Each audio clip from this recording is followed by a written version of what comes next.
Terkait dengan pentingnya mursyid ini, secara sederhana saya ingin bertanya, bagaimana cara menemukan mursyid itu sendiri, Ustaz? Ya. Apakah harus ada ijab qabul antara mursyid, antara guru dengan murid, atau cukup dengan seperti ini, Ustaz? Ya. Secara terus terang, misalkan saya ingin menjadikan Ustaz sebagai mursyid, apakah saya harus menemui Ustadz terlebih dahulu untuk menyatakan bahwa Ustadz sebagai mursyid saya, atau cukup dengan mengikuti kajian-kajian Ustadz, ikut hadir di kajian-kajian seperti ini, atau bisa saya dapatkan ilmu-ilmu Ustadz melalui media-media YouTube atau dan yang lain-lain? Terima kasih Ustadz. Assalamualaikum warahmatullahi wabarakatuh. Waalaikumsalam warahmatullahi wabarakatuh. Ini pertanyaan yang bagus sekali. Jadi gini Bapak Ibu sekalian, mursyid atau murabbiruh, sang pembimbing rohani atau ulama sufi yang pakar di bidang ilmu tasawuf ini, maka ada dua bentuk. Dalam kitab Al-Anwar Al-Qudsiyah fi Ma'rifati Qawaidis Sufiyah karangan Syekh Abdul Wahab As-Sa'rani radhiyallahu an, ada murid namanya tabarruk.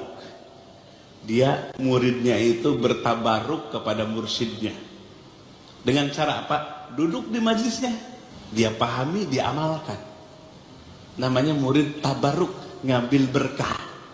Bapak Ibu sekalian hadir di sini kajian tasawuf, duduk mendengarkan, pahami, ngamalkan, itu sudah jadi murid, tapi murid tabarruk.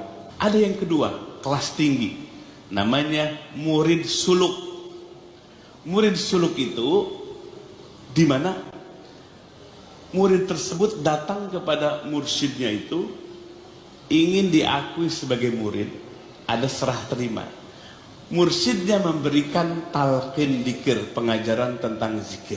Terus si murid itu meyakini bahwa mursyidnya itu adalah sebagai pewaris Rasulullah SAW, sebagai sang pembimbing rohani. Nah, ijab qabulnya itu dengan talqin zikir dalam kitab Al-Anwar Al-Qudsiyah. Si mursyid mentalkinkan zikir kalimah la ilaha illallah. Ini diajarkan oleh Nabi, yang diriwayatkan oleh Imam Ahmad, diriwayatkan oleh Imam Al-Bazzar. Nabi mentalkinkan zikir. Nah, yang awam tahu talqin zikir itu kalau ada orang mau meninggal, betul gak? Hadisnya laqinu mautakum, orang ini mau sakaratil maut. Nabi mengajarkan laqinu mautakum, talkinkan, ajarkan kalimah la ilaha illallah kepada yang akan meninggal dunia. Atau talqin zikir sudah dikubur, lupa ada talqin zikir masih hidup, hadisnya banyak. Talqin zikir itu Nabi mengajarkan kepada para sahabat talqin zikir dengan dua cara. Pertama, jama'i, berjamaah seperti ini. Mursyidnya mentalkan zikir la ilaha illallah, semua muridnya mengikuti la ilaha illallah. Itu menghubungkan hati mursyid dengan muridnya. Dalam kitab Al-Anwar Al-Qudsiyah, orang yang dapat talqin zikir si murid itu, ruhnya, qalbnya tidak akan sendirian, tapi oleh Allah disatukan dengan mursyidnya. Kekuatan spiritual. Ada imam di hati muridnya. Siapa? Mursyidnya itu. Nah, kemudian yang kedua, puroda, sendiri-sendiri. Hadisnya diriwayatkan oleh Sayyidina Ali. Datang kepada Nabi, ingin dapat talqin zikir sendirian. Maka Nabi mengajarkan talqin zikir la ilaha. La ilaha itu bukan menghafal bacaan itu. Talqin zikir itu adalah menghunjamkan kalimat la ilaha illallah, kalimat yang paling afdol, kalimat yang dibawa oleh para nabi semuanya, dihunjamkan ke dalam hati yang paling dalam supaya hatinya ahyaan, hatinya jadi hidup. Nabi pun ditalkinkan zikir oleh Jibril alaihissalam dalam surah Muhammad ayat ke-19. Fa'lam annahu la ilaha illallah. Ketahuilah wahai Muhammad, la ilaha illallah, tiada Tuhan yang hak diibadahi kecuali Allah. Dihunjamkan ke dalam hati Nabi, maka Nabi mentalkinkan zikir kepada para sahabat.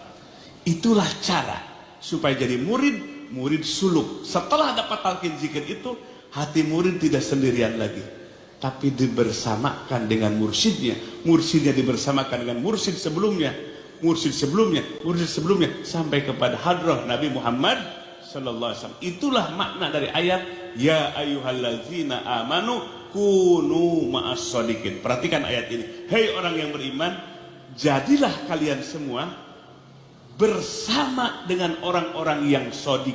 Siapa orang sodik itu? Para mursyid, para ulama robbani, dulu para sahabat. Sodikin, orang yang ucapannya, hati dan tindakannya sama, namanya sodikin. Ucapan, hati dan tindakannya sama, disebut sodikin.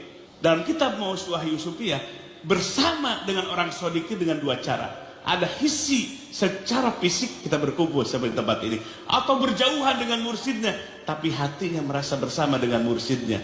Itu mengamalkan ayat ya ayyuhalladzina amanu kunu ma'as-shodiqin. Perhatikan Bapak sekalian, anak muda nih lagi gandrung dengan pemain apa tuh Korea itu, K-pop. Nah itu kalau hatinya terpaut dengan apa? Terpaut dengan artis-artis Korea, kira-kira di rumahnya banyak gambar apa enggak? Terus nanti pakaiannya ngikutin apa enggak? Ngikutin apa enggak? Cara jalannya ngikutin apa enggak? Ngikutin terus. Kenapa? Ada di hati. Seorang murid jamaah yang punya mursyid pembimbing rohani, dia akan ada di hatinya mursyid itu, sehingga dia akan ngikuti bagaimana guru sholatnya, bagaimana guru berpuasa, bagaimana guru berbicara, bagaimana ketawaduannya, bagaimana akhlak mulianya, akan diikuti terus. Itulah pentingnya makna ya ayyuhalladzina amanu kunu ma'as-shodiqin. Orang yang beriman, hatimu jangan kosong, bersamalah dengan orang yang sodik. Maka Allah yang menyatukan hati dengan mursyidnya, dengan ulama sufinya, sehingga hatinya akan terus terjaga dan terbimbing selalu menuju kepada Allah. Itulah namanya murid suluk. Jadi lebih hebat lagi kalau murid suluk itu.